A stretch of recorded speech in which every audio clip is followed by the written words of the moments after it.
So welcome to the AFT Construction Podcast, and today we're super fortunate to have Kathleen Anderson with us, who is the Principal of Material Design. So welcome, Kathleen. Thanks, Brad. Great to be here.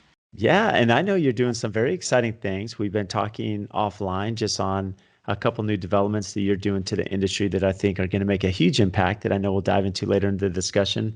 And one thing that really fascinated me about your profile is that when you think about design, especially interior designers, you know, how much it integrates with architecture. And one thing I've noticed is with the designers that we work with, the ones that understand architecture, I mean, they have such a leg up, right? So it fascinated me because your background, you have a master's in architecture from the UPC in Barcelona, Spain. So how have you seen that architecture and training, you know, make such an impact and difference in your design aesthetic and design understanding? Ooh, thanks for asking, Brad. Great question. Honestly, it affects everything because a room really starts with the core of where are the walls, where's the traffic flow, and then you kind of build onward from that. And so it really gives you a grassroots view of design instead of really just like the lipstick, you know, that you're going in and slapping finishes on something that you haven't had either a hand in from the very, very beginning in the conceptual phase, or that you at least understand where the architect is coming from, to be able to sort of be more peer-to-peer and a colleague with the architect instead of just like always responding. It's a really fabulous connection. It's really important. You know, it's funny because I look back at my experience, and what's interesting is there are some instances where a homeowner will come in and they're like, hey, you know, I needed my architect, I have my lot of land, I'm going to start designing. And then at some point they think, okay, well, I better get a designer, I need to start thinking about finishes. And then when it's done, let's get 3 bids for a GC. And it's amazing the experience, how much different it is when they're like, okay, Kathleen, I'm going to hire the architect, but I want to bring you in at the same time because now you can have a voice and you can have an opinion and you can have an aesthetic that now integrates with just some of the nuances of architecture, right? That you might have good vision for. So much. Even Brad, I'm thinking of a hotel I worked on here in Austin where the real estate developer actually hired me before he hired the architect or the builder. And so I got to be a part of assembling the team. And then I had a really collaborative relationship with that architect. And there were things that we could help each other out where I'm thinking specifically we're laying out the meeting room in a hotel. So think about, you need the space for a big room and then you need to be able to like divide it different ways. And so being able to offer the design perspective to the architect from the beginning, and then also understanding that, you know, we need the structure and we need certain code requirements and sprinkler requirements, et cetera, and having a really good grasp on that, we were able to offer together the client the most efficient possible solution. It was super exciting for everybody involved. Which is so important because, you know, when you're thinking about that, it's always more successful when the designer's on first, or at least with the architect, because collaboration happens. The collaboration is the name of the game. It is. And what's funny is, although the architects, and I know some very talented ones, but there's little things that they may not be seeing as it relates to design that you're going to pick up on. And that's case in point. I mean, how has, I guess, one advantage you have as well is you've done commercial, right? Mm-hmm. And, you know, I've done commercial, I've done residential, and I feel that it gives an advantage because you have a different understanding of the different clientele, the different complexity, the different codes and regulations. Because in commercial, you're dealing with a lot of different things, and you're dealing with, you know, health regulations and, you know, capacity and certain things you may not with the residential. So how has that impacted, I guess, your influence on the residential side? I think anytime that you can just offer the next level of sophistication of product knowledge, of industry knowledge, of collaboration knowledge, everybody wins. The client wins.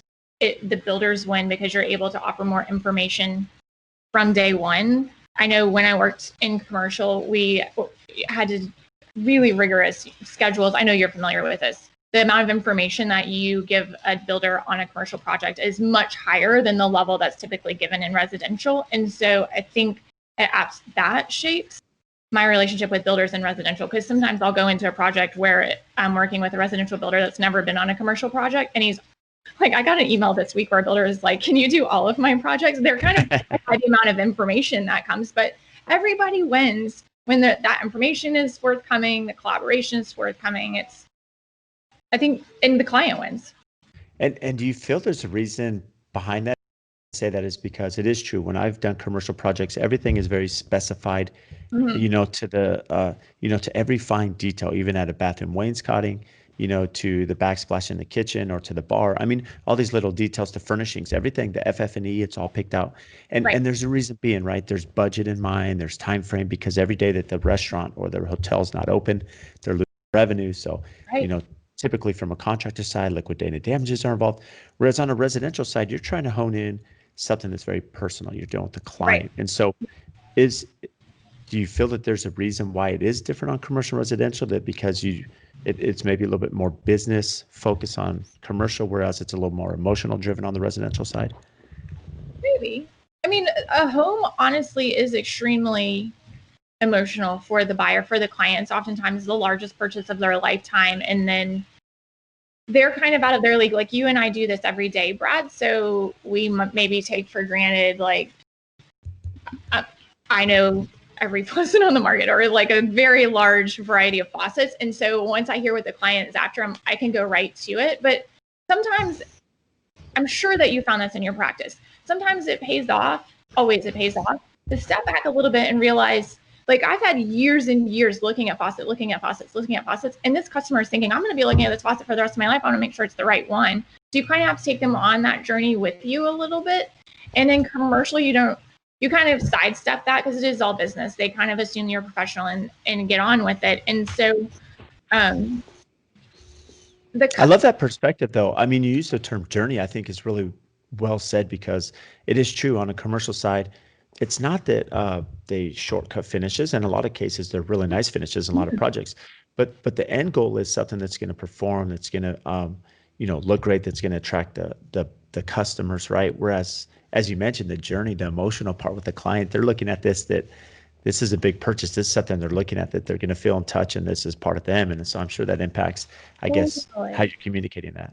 Well, your approach, the kind of the pitching of it, the experience of introducing them to the particular selections, and even I know we're going to talk later about three-dimensional project modeling, but really helping them kind of visualize things, bringing in samples, and then putting the samples next to each other where they can see sort of the big picture, and it's not just this one selection where zoning in it's not just the faucets, how the faucet plays with the tile, how it plays with the countertop, how it plays with the wainscoting, how it plays with the paneling on the door. All of it is needs to be really cohesive. And so being able to bring the client into that big picture as early as possible really helps them as well, and it helps making the decisions a little bit easier. Which is amazing. And so how do you keep, with so much product innovation and so many different brands and companies out there, for someone who may be a new designer or someone who's starting to build their firm, what would you recommend? How do they get a good understanding of all the different products and the new releases and the new innovations, and then how are they functioning and performing?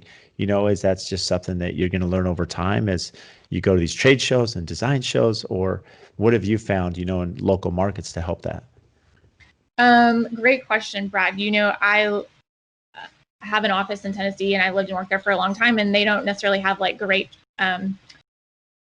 Showrooms and right, like right next to, of course, there's like Ferguson and things like that, which is a fabulous showroom, but they don't have like what Chicago or New York or a major metropolitan area is going to have. So I actually do invest a lot of time and money going to the Vegas Builders Show, going to High Point. I go to the Milan Furniture Fair every other year. Oh, that's great. Before we were all locked down and we Yeah. were able to travel, and that was a thing.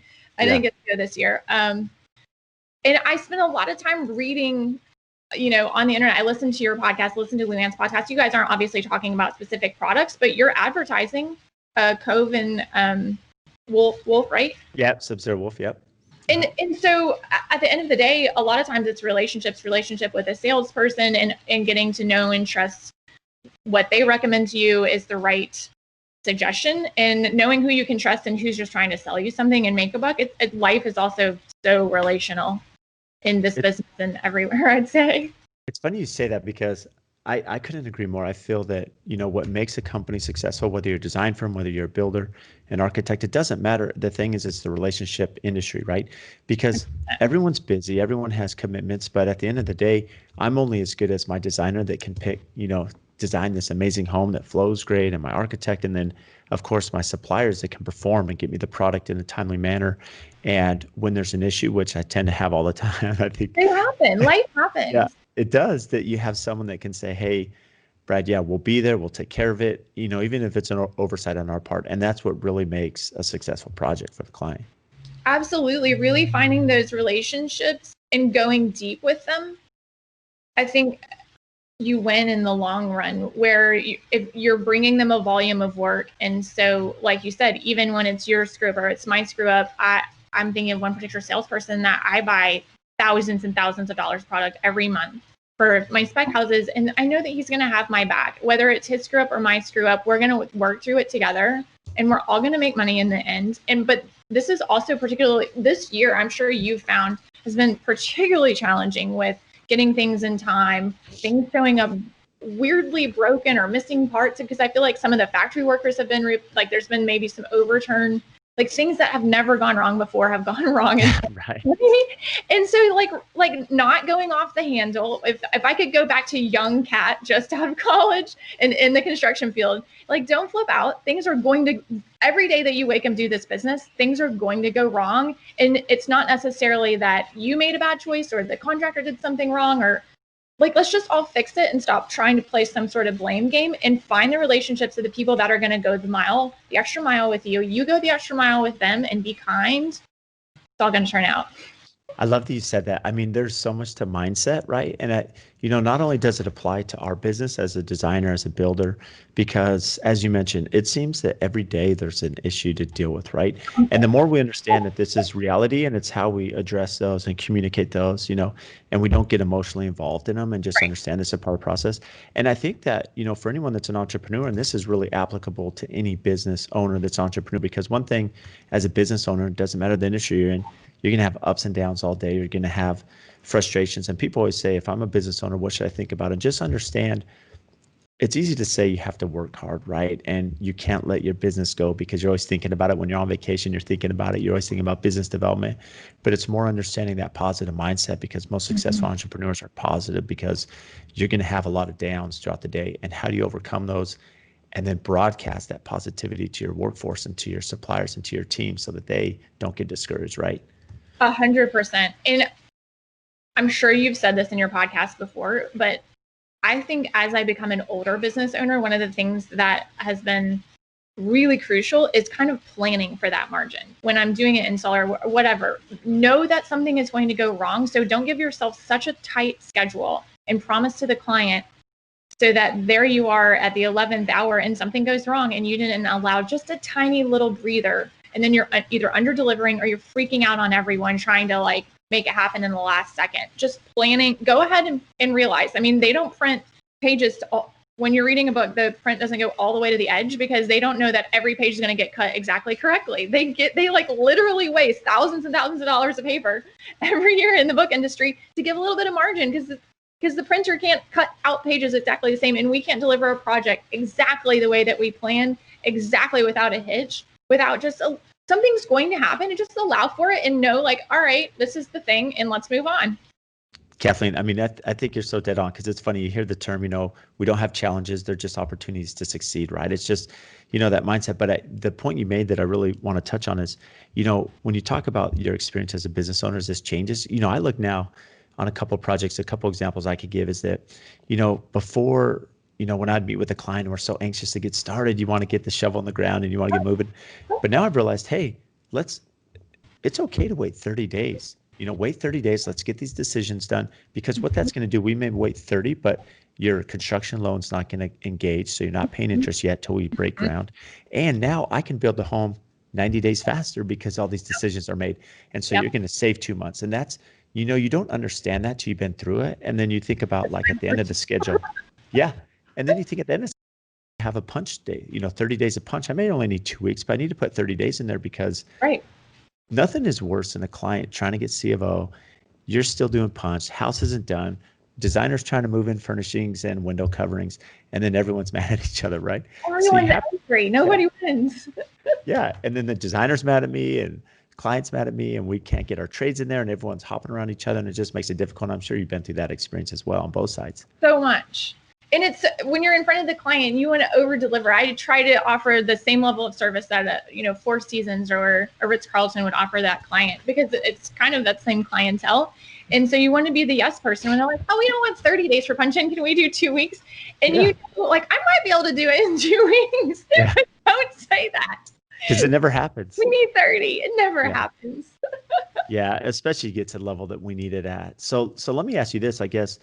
How do you manage that expectation? Because we know that the project is going to be more efficient if, Kat, you're on at the beginning, you have the architect, you have the builder. So how are you conveying or communicating with the customer, setting the expectation, or is it kind of vary by project?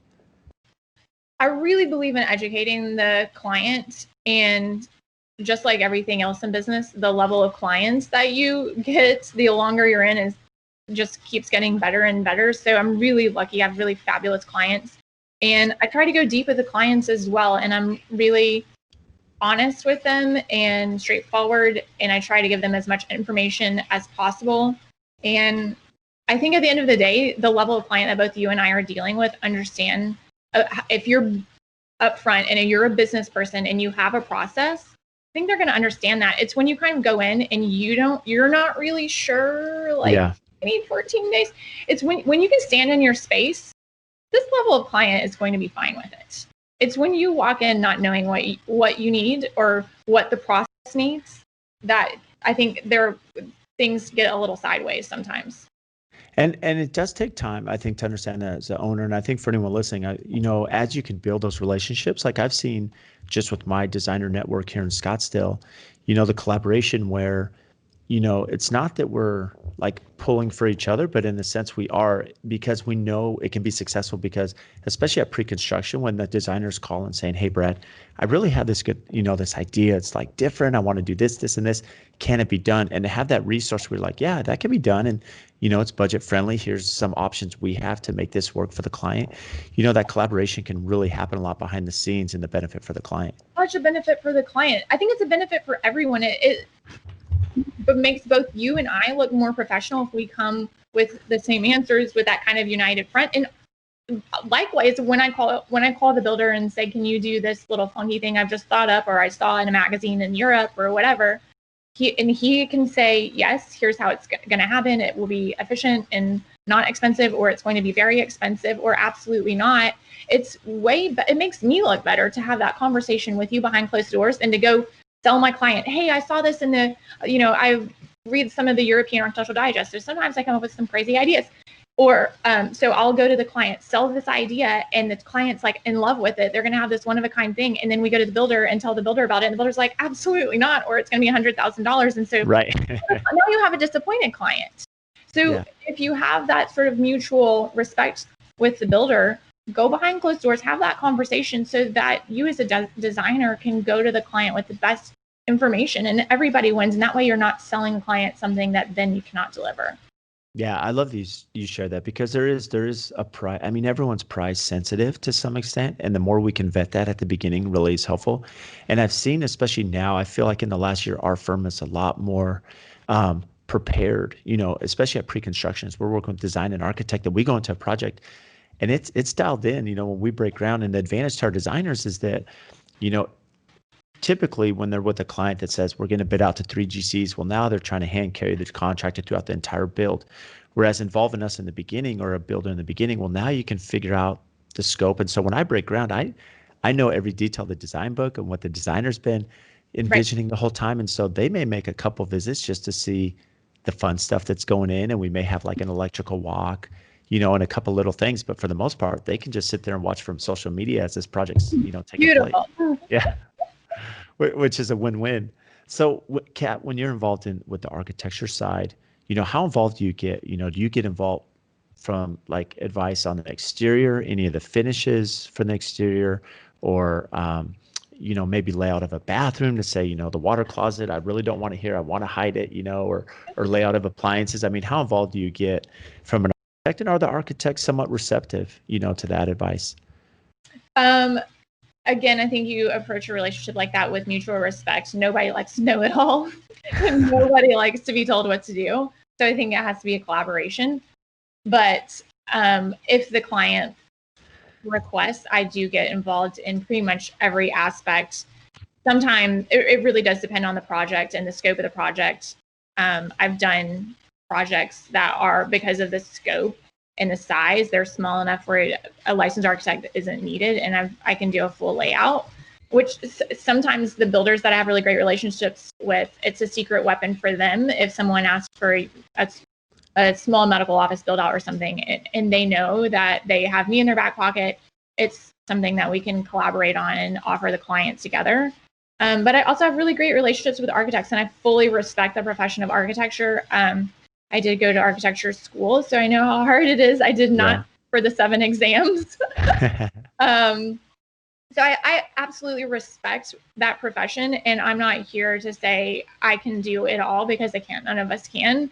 I can offer a little bit more than, a designer maybe that doesn't have that layer of training. And I think when an architect approaches a project, especially if they have someone like me on the team, the architect really is looking at structural and how do we hold this up, especially if you get into something like a hotel. They're really into the machine of the building, like where's the HVAC, where's the structure? And then I can be really into the more soft of, where do we need, maybe if we have to have a column, but can we move it around a little bit? Instead of coming in, a lot of designers don't get to come in until all that stuff is set in stone, and then you just have to work around it. So it's just really great to... Well, especially to make an impact. I mean, going back to your hotel analogy, I mean, you think about that emotional experience as they're walking in to check in, right? And what does that lobby feel like? What does that arrival zone feel like? And that's really important, because that's where the designer can have a huge impact. And as you mentioned, there are a lot of structural confines that you're working with, especially in certain locations. If you're in a high rise or downtown in a big metropolitan area, you're going to be confined to certain things that you have to work around, especially with mechanical. And so it's really good that you understand the soft side of it, because that can help, just the overall aesthetic, right, of the design. Right. So, right, so right. what's, yeah. Go ahead. No, go ahead, Kat. No, I was just going to say it's really great because there are so many things in a building to think about. You know this from what you do every day. So many details. So it's really great to be on a team where you can support each other, and I can, be in this corner and you be in that corner, and together we're going to deliver something that's so exceptional because we are here together. So let me ask you this then. This is always a tough question for designers, is that, what separates a good designer from the rest, right? So, are there certain elements? Does it help if they understand CAD, right? And can do CAD? Does it help with architecture background? I mean, what are some things you've seen that have, strengthened, your abilities as a designer? Great question. And you probably could answer it better since you are actually on the receiving end of designers' work. My gut reaction would be to say communication, communication, communication. It's all about communicating clearly, concisely, on time, managing the schedule, and not being a prima donna. I think our industry is getting better, it really is. But especially 15 years ago, 10 years ago, designers sometimes had a little bit of a snooty attitude. Nobody wants to be around that. Like it might be fun on TV, but nobody wants to have to deal with that, especially when things are going wrong. As you said, things are going to go wrong. And so having that really approachable, we're in this together attitude, I think, is the way to do it. Well, that's my guess. Yeah, I love that you said that and actually took it that direction, because instead of the qualification side, you look at the overall relationship side, which I think is the most important. It's funny because Luann and I had a discussion off air, because she said, Brad, what are your pet peeves? Because I want to talk about this to my design audience. And so we're going to do an episode at that at some point. But, to that point, and we could touch on it here, as you mentioned, Kat, is that when you're thinking about the process, and it goes both ways, right? Sometimes you have these builders that are really strong in their position. I've been doing this for 40 years. Don't come in and tell me how to do this, right? Totally. Which is never a great way to approach things with a designer or client. And then you have the designer that may, have, as you mentioned, they may have an attitude behind them. And the tough thing is when you're not collaborative as a team and there's that backbiting, and then the client feels it, if I can behind the scenes sit down with architect and designer, we can solve pretty much 99% of any issue that's there, right? And never get to the client. And that's where I think separates the good designers and architects from the rest, is where behind the scenes we can resolve these issues as a team. Totally. and we're not trying to build ourselves up in front of the client by throwing someone else under the bus, right? And Right. then to your point, communicating, right? Answering the phone when I have a question, Or and it goes both ways. very thorough set of specifications. Don't Yeah. just specify the tile. You need a tile pattern. You need a grout. You need a gap in the tile. Because if you just say, I like this tile, there's some guy on a job site someday, probably while you're out on another project and can't answer the phone. And he's like, oh my God, I have the tile. Now what am I supposed to do? And so he's left in a really difficult position. Either he makes something up or he waits for you to get back with him and he wastes the day. And as another business owner, nobody can say that's justifiable, but then, play that out. And then you and the client are doing your weekly walkthrough or whatever. The designer and the client are doing a weekly walkthrough. And I'm like, oh my God, I wanted that tile to be straight stack. And there it is, like on a running bond. Well, did you put straight stack or running bond in the specifications? And it's it's a completely learnable skill. It's just really taking time to dive into those details. Wouldn't you agree? Oh, I couldn't agree more, because the thing is, like, one thing I've learned, and I even told my clients, I set this expectation from the very front. I said, clients, you're going to have a vision and an expectation of how this is going to look. Okay. Mm-hmm. Our designer is going to have a vision how this will look, and I have one too.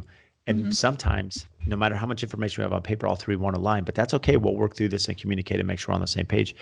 But to your point, the more detail and information we have, it does cure most of that, where, the architect, the designer, and myself can clearly be on the same page, and the homeowner hopefully has a good vision. That'll be the way it's laid out. But I think one of the things that really helps too that we can touch on is, you think of like the 3D, right? Like BIM mm-hmm. modeling and stuff, because I love it. Yeah, because like 2D is great. CAD, I mean, I like that personally as a builder because that's what I build off of. But for people that can't see that and finish, like the client, I mean, how have you seen the BIM modeling and rendering, and, how's that made an impact, for the client, in the communication process? That is the most exciting thing about doing this industry at this time in history, in my opinion. I mean, go back to that client experience we were talking about earlier, where you and I, Brad, can look at a kitchen layout, we can look at some cabinet elevations, and we have a pretty good idea of what the end product is going to look like, simply because we've seen it over and over and over and over again. But you have a client, maybe this is their first time going from plan to finished product. And so being able to make that emotional connection earlier, being able to pop it into SketchUp or whatever program, SketchUp is so easy. SketchUp is the easiest one to learn. Yeah. 3D modeling is not an undifficult thing to learn, but it is a worthwhile thing to learn. If you're in this industry, learn it or pay somebody to do it for you. I do both. But so if you can take that kitchen into a full 3D experience, and you can walk them through the kitchen, and you can even catch changes before they happen on the job site, because they're like, oh, I don't like blah, blah, blah, but they would have never known that if they hadn't seen it in 3D. It's really incredible. So I love all of the 3D softwares. I obviously used Revit in architecture school. I'm really a big fan of Revit. It's very intensive. So if you're primarily residential, I think especially if you're small scale residential, I think some of the projects that you do, Brad, are really, really large. But like, let's say you're 3,000 square feet or less. I don't know that Revit is expensive. It's hard to learn. And then it also has a lot of information. I mean, you can do your door schedules. You're doing a commercial project, you need Revit. Yeah. But if you're doing a house, I don't know that you necessarily need it. I use SketchUp when I'm doing houses all the time. It's kind of that quick and easy instant gratification. I even use it. I work a lot with spec builders, and taking investors through, this is why we're going to spend X amount of dollars on the closet. Light bulbs go off that would not happen otherwise. It's phenomenal. So I don't necessarily give the SketchUp, I don't give those sketches to the builder to build from. That's more of an exercise of getting everybody on board, so things don't get built that suddenly have to be ripped out or whatever. Obviously CAD is great for just getting out floor plans, or Revit has that ability as well. It really depends on your budget and your staff and all. There's so many things that go into that. What softwares you use? I use them all. Yeah, no, it's good advice. And for those listening, I mean, it is true. Like I would say most residential designers, small commercial may be using Chief Architect or, SketchUp, as you mentioned. That's very common. And then on bigger scale, Revit, right, is something that they use, and it's a little more complex, but there's a lot of detail. But the advantages, as you're mentioning, for the client, it really paints a picture for them to visualize it, because almost all clients, even if they've been through the process, they can't visualize it. They don't do it every day, so when they can see that and say, oh, here's what it looks like with blue cabinets, here's what it looks like with green cabinets, and this countertop, quickly they can be like, okay, that makes sense, and I like it or I don't. And then we can, from a builder side, even though we're building off a CAD, having those renderings do help because it gives our installers a vision of what it should look like as well. Especially if you get into something a little different or out of that builder's comfort zone.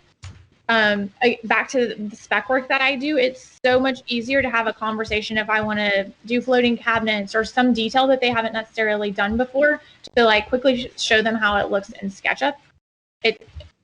We can sit there and talk about, okay, like what happens underneath the cabinet? Where does this go? Where does the outlet go? So many more things come up than if I just did some quick elevation. Yeah, it's so true. And what I love too, I mean, just from an architecture side, we have, we just went through an experience where we had a client interview different architects, and they chose one architect for this reason alone. In the interview, he brought up his modeling, and I think he was using Chief Architect, maybe a SketchUp, I'm not sure, but he was able to show the house, solstice. So he said, look, on December 15th at 5 p.m., here's where the sun's going to be in Arizona, and here's the shade, right?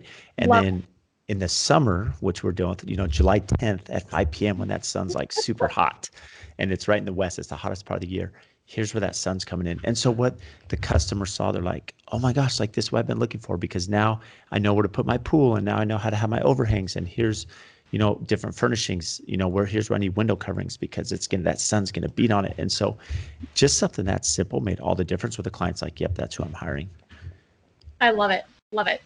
And it makes a huge difference, and you think about, just from a planning side I know we've been beating this a lot, in this conversation, but that pre-construction planning, because one thing that's my biggest challenge, it seems to be on every home, is we have this amazing design. We're limited by height restrictions in Scottsdale. Mm-hmm. And then we have these amazing ceiling details from our designer. And we're like, okay, how do we get our mechanical and our HVAC from here to there, right?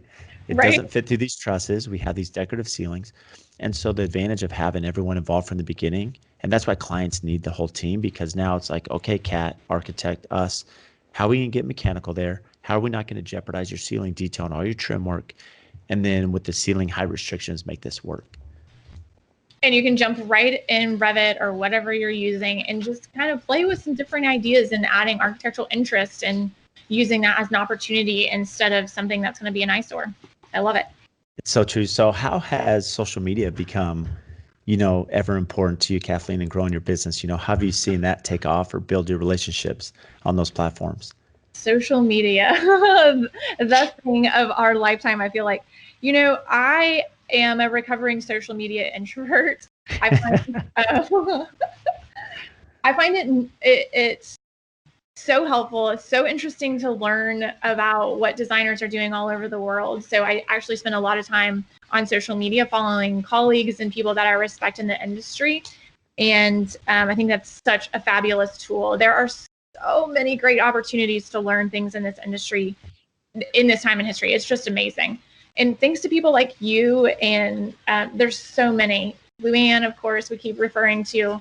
So many people putting information out there every day. I love consuming it. I'm also starting to build a little bit of what my voice that's authentic to me is going to be on social media. I think there's a lot of opportunity there, and I aspire to be as successful in social media as you are. Oh, that's too funny. So, I mean, how have you seen that importance? I guess as you're networking with colleagues, why would you recommend it's important to understand, I guess, the tone or the voice or the content you're putting out? How have you seen that make a difference for like maybe businesses that you're networking with?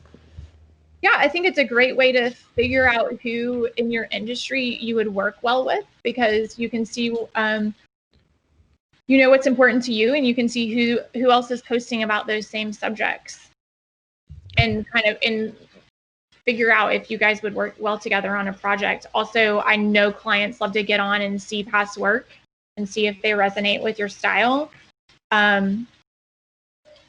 It's also great when you're in client meetings if you have an idea that's maybe something they haven't seen before, to jump on, maybe someone out in California or Portland or whatever is doing that, and here's a great photo of it. I mean, it's such a great resource. Yeah, and I think that's the one thing that's lost that most people don't realize. When you look at social media, yes, we can create our own platform, our own voice and resume, if you will.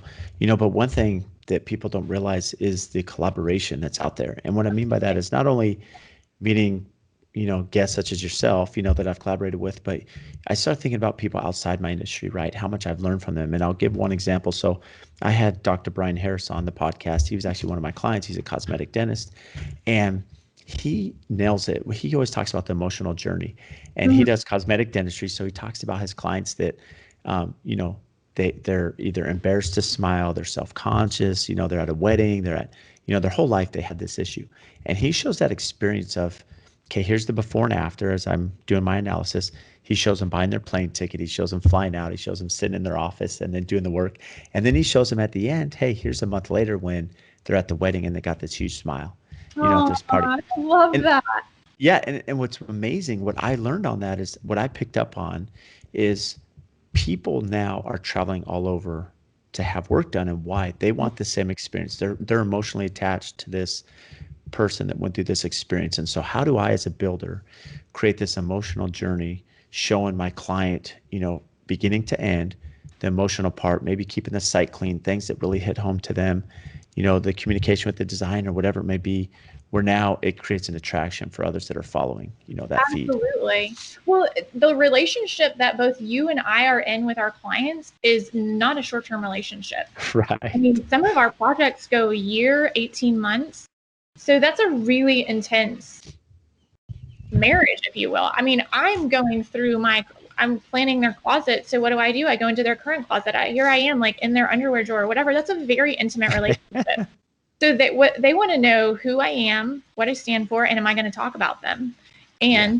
And they want to know that, as well as do they like my work. And so I think people want to know who you are before they enter this long-term relationship. It's not like they're buying a cell phone from us. Here you go, done, bye. Yeah, and there's a lot of truth to that, because although experience plays a role in, our opportunity to win projects, for both you and I, but not only that, a lot of it's the personality, right? If people know they're going to enjoy you, Mhm. this is going to be a marriage, if you will, for 2 to 3 years. I mean, most of my projects seem to be 2.5, 3 years with all the pre-construction and build and stuff, and some of these bigger ones. But yeah, it's really important that if you don't have, and I think that's important not only for the client as they're interviewing you as a designer, myself as a builder, but also us to interview them, because if Mhm. they're not going to make decisions, or they're going to be really difficult, I mean, that's important for us to learn to say, hey, we may need to step back for a couple reasons Right. here. And I like to say there are no difficult clients, but they are Yeah. clients that are not a good fit for me. Yeah. It's Like, I have a true. very particular set of clients that I love them, they love me. And there's a set of clients that I know are not for me. And that is not a rap on them at all. And it's not a rap on whoever is the perfect fit for them. And, There's and room for all of us to succeed. yeah, and you make a good point. And it's not that they're difficult clients, because sometimes it's that our systems are broken down, our communication Mhm. process is not great.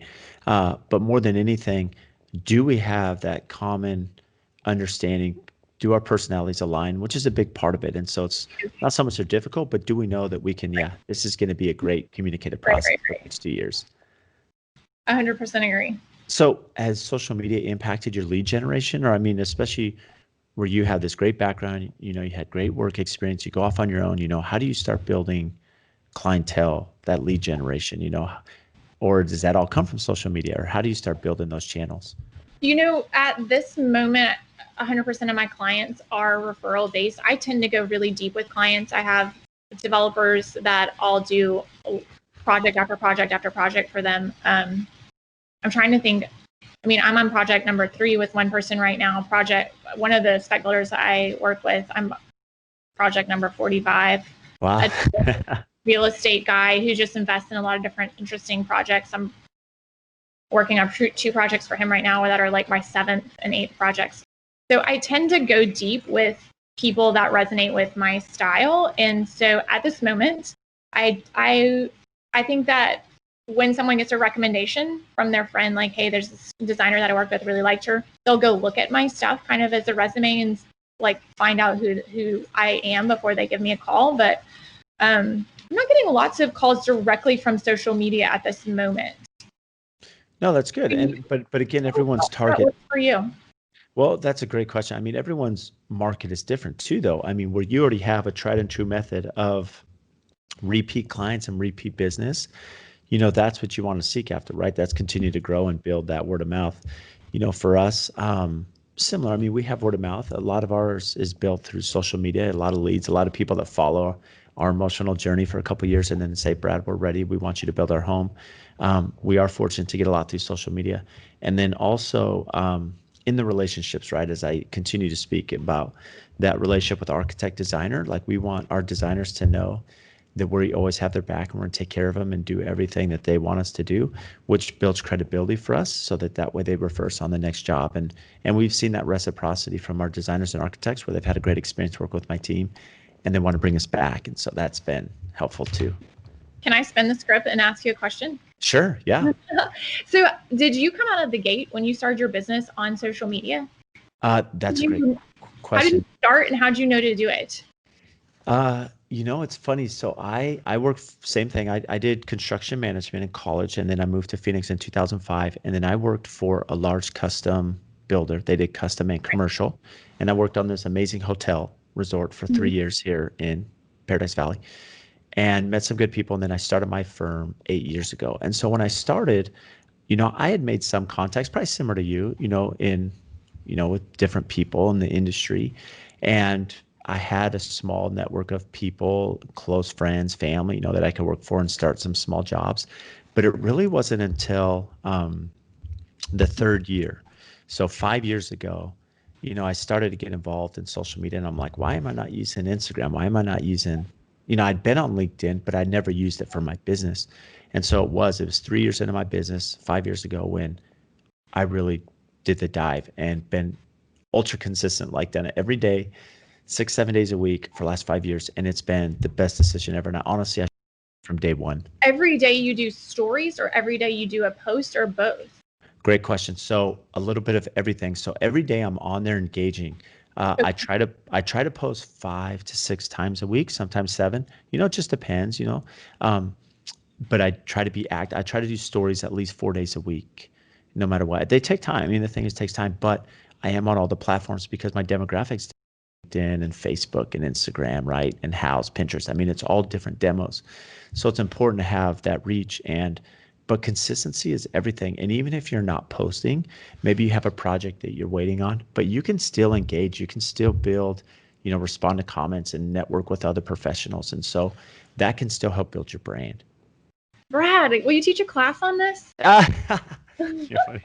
No, it's funny. You just start learning a lot of tricks and, collaboration and things that work. And I've just seen the benefit. I'm a big believer in it for sure. And I've seen how it's helped. But it's funny because you think about how that applies now.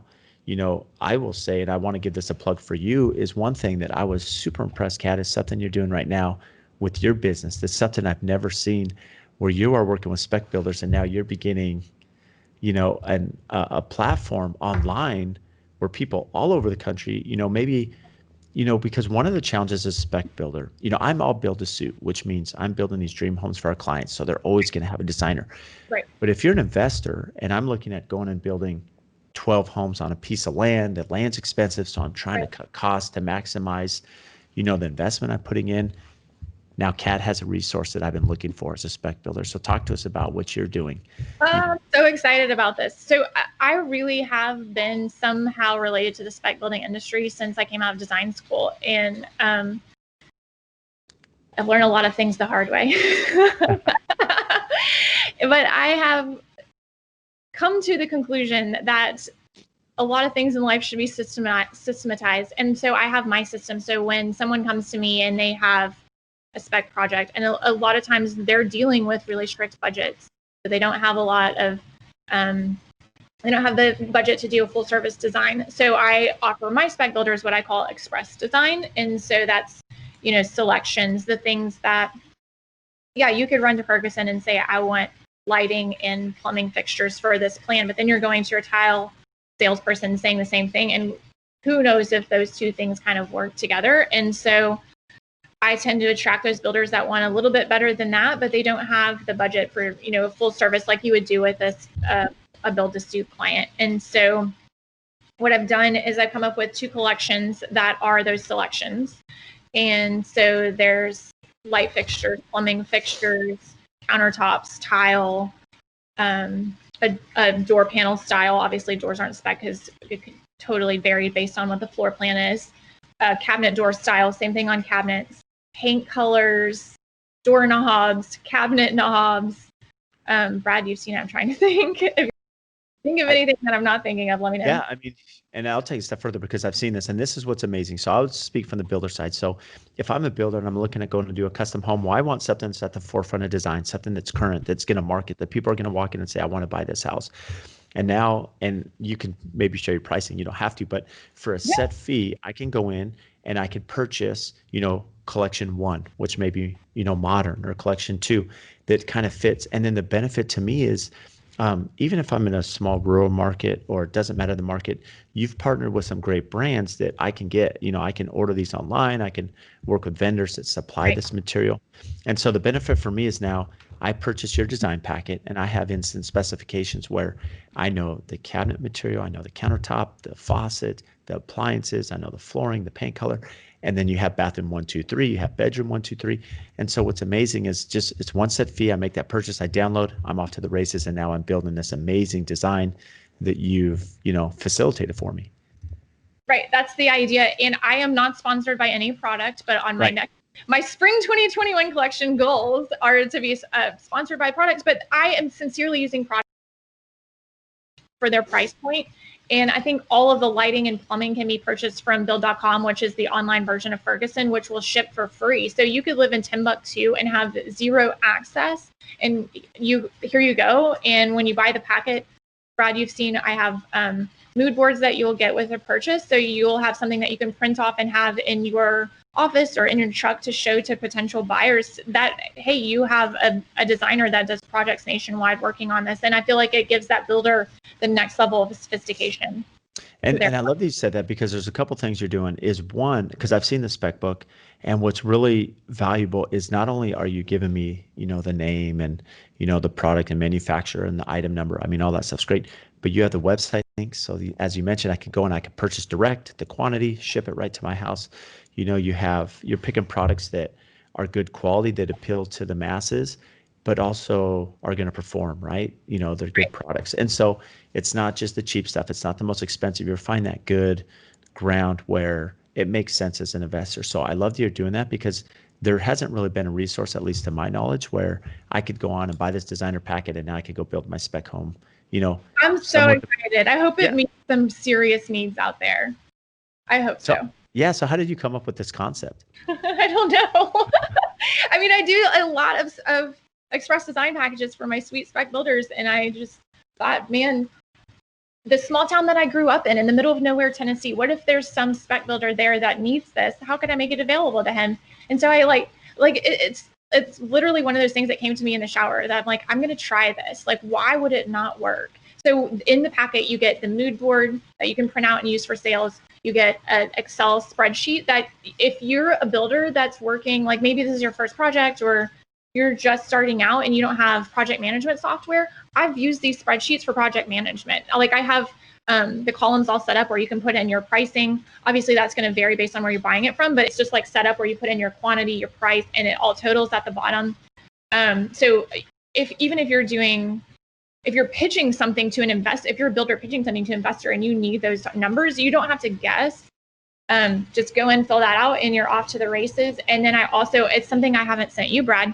I went ahead and downloaded all the spec sheets and I have those compiled in wow. So you have all of that right at your fingertips, not only the link to online if you prefer that, which is how I usually access spec sheets, but you'll also have the PDF right there ready for you to just print out if that's your style. Well, the advantage is, I've seen, especially if you're a spec builder, you're working with different showrooms, maybe. So you're spending a lot of time, at the kitchen and bath showroom, at the cabinet showroom, at the appliance, at, the tile store, the countertops, and so you're trying to pick this. It takes time from your schedule. And then you have to put all this information together as like a warranty book or design book for the client that's purchasing the home anyways. Whereas now you've saved all this time of resourcing where it's all there so they can essentially just purchase it, they have it, and then when they turn over or sell the house, they could give it to the client so the client knows exactly the product and manufacturers in case, warranty comes up or they need to replace some tile or wood flooring. I mean, everything's laid out for them. I'm so excited. Yeah, it's super exciting. So let me ask you this. Do you plan on doing, because this is for the design side, and one thing that's really important is the furnishing side, right? So is there, I guess before we dive into, is there going to be a game plan for furnishing? Because that gets a little more complicated. That's a lot more tricky, especially by market that may be different. But what do you like about the furnishing side? How involved do you get in the furnishings and soft furnishings and accessories, which is a big component of what you do? Absolutely. I absolutely love that side of it. My heart and soul really does love a good construction site. That was my first job out of college. I have 6 brothers, so I grew up very, hands-on in the dirt. And so I do love construction. That's definitely one of my passions, but I do love the furnishing side. I have a real heart for sustainability and helping people find products that were made in a environment, not necessarily just environmentally friendly, but in a responsible way. So not just greenwashing or some like faddish kind of thing, but I want to make sure that the employees that made my sofa that I'm specifying were paid good wages and they're not living for a quarter a day in China or something. And I also think it's really interesting and fun because I end up doing a lot of obviously new construction and contemporary architecture to pull in some antiques, and that really helps bring in some like heart and soul to a project. So it's amazing. I mean, let me just build on that because I mean, your point about furnishings, I think that is a really, difficult component, right? When you're designing the house and now you're trying to tie in the furniture, and what I've seen that's tough, and it doesn't matter the budget of the client, there's always limitations, right? And so you're trying to factor in, what do we, what could we spend on this section, or what could we spend on this end table, on this lamp, and so you're trying to figure out all these little things to dress it up and artwork. And then if you're taking it a step further, where you're looking at, okay, what's sustainable? Is this product being manufactured by reputable companies? Are the people be given good wages? Well, now you're taking a step further. Or you're buying a product that will look great in a photo, but if you have 3 kids and a dog, it's going to look like exactly in 6 months. And there's so much of this is that. Like you really need to dive into what's the need here and how long does this need to perform in. I love that you said that because I've seen too the very successful designers are ones where the clients they understand the client's living conditions, maybe whether they're a single couple, whether they have 6 kids, whether they entertain a lot, and they cater the furnishings to that design, the stuff that's going to last. Because there are some things you're not going to want this beautiful white couch with 6 kids, right? I mean, I can tell you from my house. Of course. But some designers don't look at that. They're looking at the photo, but in 6 months, that's going to be either have to be replaced or deep cleaned, and it's never going to look the same it did, right? So all that to say, there's not a furnishings module to the design kit yet. Yes. Will be at some point some probably vintage finds on my website for people to treat themselves to. Oh, and I'm also working on a furniture collection with an American furniture manufacturer. So I'm super excited about that. So tell us about that. Is this something that's your own line or impact? I mean, how did this relationship begin? This relationship began, so it is a traditional community in Ohio that has a woodworking shop. And 5-6 years ago, I had a client that wanted a very specific thing in a bar table. And I could not find a manufacturer. So I went to this Amish furniture company. I'm like, hey, can you guys make this? And they outsourced to this company in Ohio. Long story long. A couple of years later, the client wanted another table. The place that I bought the table from was out of business, but I still had the guy's cell phone number because he had like delivered it himself. So I text him, hey, do you know where I can get another table like that? I need a matching one. So he hooks me up with these guys in Ohio, and I've just developed a really wonderful relationship with them. They are amazing people. They treat their employees right. They are honest business people. I've seen them more than one time do the right thing, even when it costs them money. And I so respect that. And their furniture is heirloom quality. I mean, most of their employees are Amish. The furniture is stuff that your grandkids will fight over once you pass. And they tend to have a very traditional, particular aesthetic, yet they can build anything. And so we've just built this relationship where when I come up, I get really wonderful, great clients that need specific things. And so whenever I need a specific wood piece, I sketch it up and I start working with their designers, and we toss 3D models back and forth, and then we come up with a final plan, and then the furniture arrives, the clients are blown away. It's a wonderful story. But we've loved working together so much that in spring of 2021, we're going to come out with a collection. So it's going to be material designed by Candle Dover Furniture. And so it's going to be things that not just my clients get to buy. Well, that is super exciting. It's funny because typically, at the end of the podcast, all its clients, coming up and super excited. And you sure have some amazing things coming up from your design packet that people can purchase, your own furniture line. So what else? I mean, some amazing projects. I mean, I don't know where you leave off with all those exciting announcements. So I don't know. A good Thanksgiving and Christmas with family after this year, please God. A better 2021 that's not been so chaotic. I'm sure everyone can relate to that. So where can our listeners find you? So my website is Material Design, DSGN. It's designed without the E and the I.com. The design kits are going to be designkitforbuilders.com. Okay. And my Instagram, Kathleen A. Anderson. Great. Well, we'll get all this in the show notes here and tagged for our listeners so they can follow along, especially for all those builders that are looking for that design kit to help them, expedite that process. And Kathleen, can't thank you enough for making time. You've been an amazing guest, and thank you for sharing all your insight and knowledge with us today. Thank you so much, Brad. It was a pleasure.